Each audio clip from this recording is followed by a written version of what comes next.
आज चाहिँ डिसेम्बर 2025 मेरो हस्बेन्डको चाहिँ ग्रेजुएसन थियो। हामी चाहिँ खासमा 8:30मा पुग्नुपर्ने थियो, तर हल्का लेट भयो। अनि मैले चाहिँ अब हामी 21मा चाहिँ यो वेस्ट भर्जिनिया छोडेर चाहिँ मिसिगन जाँदै थियौँ। अनि यो ठाउँहरू हेरेँ, पहिला 1 इयर बसेको सबै मेमोरी याद आयो। हामी चाहिँ दाइहरूलाई लिन उता अपार्टमेन्टमा गयौँ। अनि मैले चाहिँ गाडीबाट हेर्दाखेरि दाइहरू चाहिँ तलै बसिरहेको छ रहेछ। अनि अलरेडी लेट भइसकेको थियो हामीलाई। अनि मैले चाहिँ दाइलाई आउनु आउनु लेट भइसक्यो जानुपर्छ भने, अनि दाइहरू चाहिँ अब कुद्दै आइस। अनि त्यसपछि चाहिँ हामी त्यहाँबाट उता स्टेडियमतिर को लागि चाहिँ निस्क्यौँ। दाइहरू गाडीमा बसिसकेपछि चाहिँ अनि बाटोमा हेरेको त कति धेरै जाम आज, किनभने कन्भोकेसन थियो नि त।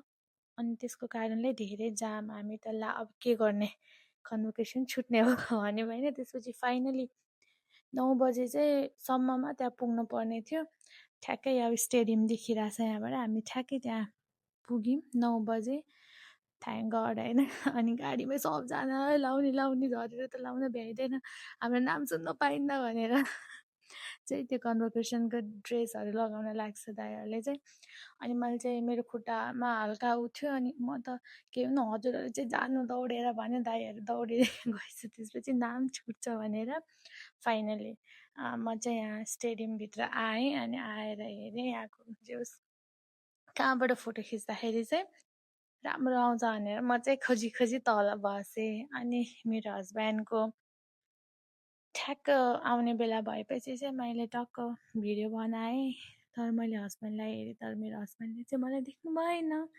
र ठिक छ ओके भने पछि भिडियोमा देखाउँछु भनेर। अनि त्यसपछि चाहिँ यो चाहिँ उहाँहरूलाई चाहिँ नाम बोलाएको बाला मैले भिडियो बनाइरहेको थिएँ चाहिँ। अनि यो चाहिँ छुटाउनुहुन्न है तैँले अनामिका भन्दै मैले चाहिँ यो चाहिँ राम्ररी बनाएँ। त्यसपछि यताबाट आएको भयो। अनि मैले चाहिँ कङ्ग्रेचुलेसन्स भने। त्यसपछि अनि यस्तै गरेर सबैको त्यो सकिसकेपछि चाहिँ यहाँ भाषण सासन यताउता ब्ला ब्ला ब्ला भयो। त्यसपछि गीत बज्यो, country road take me home to the place I belong West Virginia भन्ने बज्यो। मलाई चाहिँ एकदम मनपर्ने गीत हो यो चाहिँ होइन। अनि रमाइलो हेरेँ। अनि कन्भोकेसन नि लगभग सकिने उसमा आयो, सक्यो। त्यसपछि हामीले चाहिँ फोटोसोटो खिच्यौँ। अब मेरो त्यस्तै पोज, अब घरि तान्ने घरि उफ्रिने मेरो पोज सुरु भयो। त्यसपछि हामीले फोटोहरू खिच्यौँ उतापट्टि अर्को हलमा गएर। अनि त्यसपछि चाहिँ सायद हामी Chinese restaurant, one of my favourite, लास्टमा चाहिँ त्यहाँ गएर खाऊँ भन्यौँ। ल सके कन्भोकेसन, बाई।